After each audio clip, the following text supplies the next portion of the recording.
What's up? Welcome to the second part of the beginner Eidolon hunting series. This time we're going to be looking at Volt VS in a 4-man setting.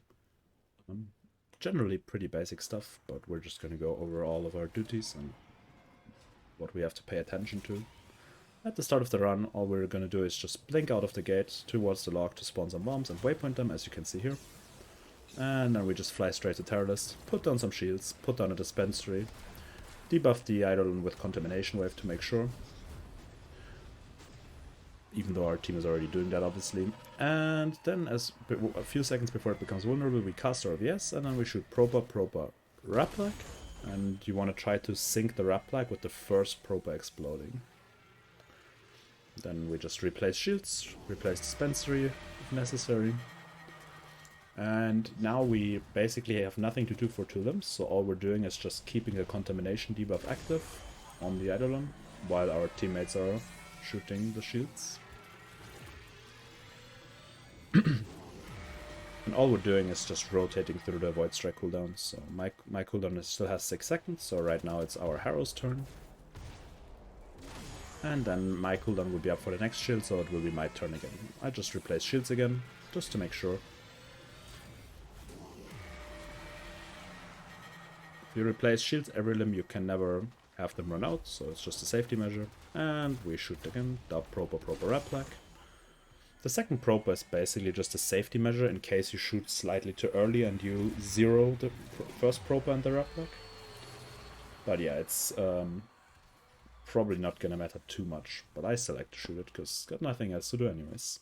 So now we're just looking for bombs. In this case, our lure handler was actually faster than us and he stole all the bombs before we could get any, but that's not a huge deal. He needs them more than we do anyways, and our DPS already has its lure charged. So we just fly back to the Eidolon, give our DPS some shields for the cap shot, and then we can already leave and fly to long spawn to start the pre-shoot. We can hear the Eidolon standing up, so now we start. Just put one at long, put one at close left. As you can see, I'm putting them flat towards the ground, so our lure handler can just instantly detonate his proper into the ground while still getting the shield bonus. And that's just the fastest way of blowing up the water shields.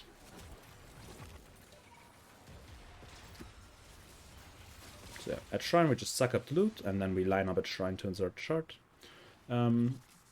You should establish a fixed Shrine order. It's generally DPS first, then whoever takes the water shield second, and then the other 2 players third and fourth.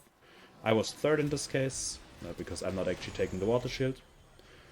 So I'm just waiting for a lure handler to do it, and then I place shields, and instantly apply the contamination wave afterwards. And after this, it's now my turn to shoot, so we cast our Void Strike, and shoot proper up, like once again. And yeah, now it's basically the same as Terror List. We have nothing to do for 2 limbs, so all we're doing is just keeping the contamination wave debuff active on the Eidolon. And you will see me spam it like right before the Eidolon turns vulnerable, just to make sure it's active when the proper actually hits. And yeah, as you can see, he's bouncing around a bit funny, so we have to replace shields again. Not a huge deal though. As I said, in a squad setting like this, replacing them every limb doesn't hurt. So yeah, that was the 2 limbs we didn't have to shoot, so now it's our turn again. So we make sure it's contamination waved, and then we just sit in void mode. Ideally you want to have at least 75% of your energy when you cast your Void Strike, just to make sure you have enough damage. But it's probably already enough at 50%, especially if you have Wisp plus Contamination Wave. But yeah, I generally just tend to go for 75 or higher. And now we pretty much just wait for our Harrow to break the last shield. And then the Eidolon is down. In this case we don't even have to charge lures anymore, because we already have 6 blues.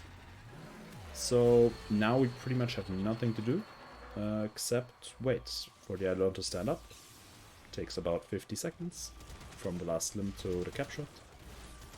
So we're just standing around. Make sure you always try to be a bit mobile. Don't stand in one place for too long, because sometimes the Eidolon abilities kind of track you and you get randomly one-shot. Especially on a VS build that is not super tanky compared to a DPS build. But yeah, I have nothing to do, so I might as well fly to Longspawn already. I can hear the Eidolon standing up in the background, so I know it's my time to start. I could, if we have a close left spawn like this, for example, start pre-shielding at close left as well, but it's just kind of a routine at this point to always start it long, so I never really changed it. And as you can see, it's not really an issue, because you have so much time that it doesn't really matter. So now we're just hovering above Shrine, waiting for loot to explode, sucking up the loot. And then we line up at Shrine again to insert our shard. So this, once again, DPS goes first, Lure Handler goes second, Volt goes third in this case, and Harrow goes last. Although the order of Volt and Harrow is obviously interchangeable.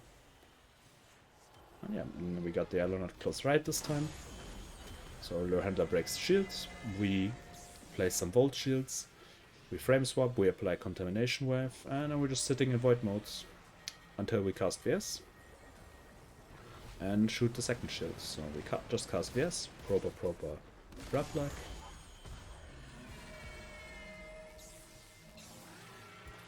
And replace shields, replace the dispensary for infinite energy for the entire squad. Especially if you have Arcane Energize equipped, dispensary is just absurdly broken.